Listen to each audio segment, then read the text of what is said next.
आज का विषय भावुक कर देने वाला है। माँ की आंखों का कैमरा। क्या कहना, आज मुझे हर बात याद आ जाती है जो बचपन में माँ के साथ हर चुलबुली शरारती हरकतें मैं किया करती थी। स्कूल की छुट्टियां हो जाने पर माँ की यह आदत थी कि मुझे वह पाती तो हर पाक कला में निपुण बना देती। लेकिन मैं कोई कम नहीं थी। मर्जी हो तो किचन में गए, नहीं मर्जी हो तो बस कुछ भी बहाना बनाकर अपनी मस्ती में मस्त हो जाती थी। मुझे कॉमिक्स पढ़ना बहुत अच्छा लगता था। मैं उसमें ही खोई रहती थी। नहीं तो मैं अपने फ्रेंड्स लोगों के साथ घूमने निकल जाती थी। लौटने पर तो डांट खानी ही थी। उसको कौन रोक सकता था? कितने भी बहाने बनाओ, लेकिन माँ मेरी हर बात को पकड़कर प्रमाण समेत रख देती थी आगे। पढ़ने का मुझे शुरू से ही शौक बहुत था, इसलिए माँ की बातों को ज्यादा मैं गंभीरता से न लेकर जाने कितनी किताबें धार्मिक ग्रंथों को पढ़ने में ही समय बिताया करती थी। लेकिन कहते हैं ना, जब समय आता है तब अपने आप सारे गुण आपके अंदर आ जाते हैं। आप हर चीज को सीखने लगते हैं। वैसे ही कुछ मेरे साथ भी हुआ।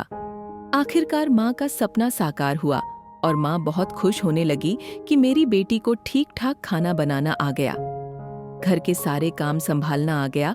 और मैं भी खुश हो जाती थी कि माँ को मुझ पर अच्छी बेटी होने का गर्व है। बाकी अंदर का हाल तो मैं जानती थी कि मैं उनके डर से कर रही हूँ। लेकिन जो भी हो, आज मेरे अंदर जो भी अच्छे गुण हैं, मेरी माँ की ही देन है। मैं अगर डरती थी, मेरे लिए सबसे खतरनाक अलार्म होता था माँ की चूड़ी की खनक। उनकी खनक सुनते ही मैं अलर्ट हो जाती थी। उनकी आंखों में ऐसा तेज है कि वह बिना बताए ही मेरी हर बात समझ जाती है। सामने होने की तो जरूरत ही नहीं। आज भी फोन पर मेरी आवाज सुनते ही उनको यह पता चल जाता है कि मैं उदास हूं या खुश हूं या कोई बात मुझे परेशान कर रही है। वाह ईश्वर, माँ जैसा कौन सा तूने फरिश्ता बनाया। इस पहेली को आज तक कोई भी न जान पाया। खुलती बंद होती उनकी आंखों की चमक मानो कैमरे के फ्लैश ऑन ऑफ होते रहते हैं। वह अपने औलाद से कितनी भी दूर क्यों ना हो, उनके दुख सुख का आभास उनको दुनिया के दूर बैठे किसी कोने में ही क्यों ना हो, आभास हो ही जाता है। यह कैसा हृदय ईश्वर ने माँ को दिया है। उसके हृदय की भावनाओं के सागर को आज तक कोई नहीं नाप पाया।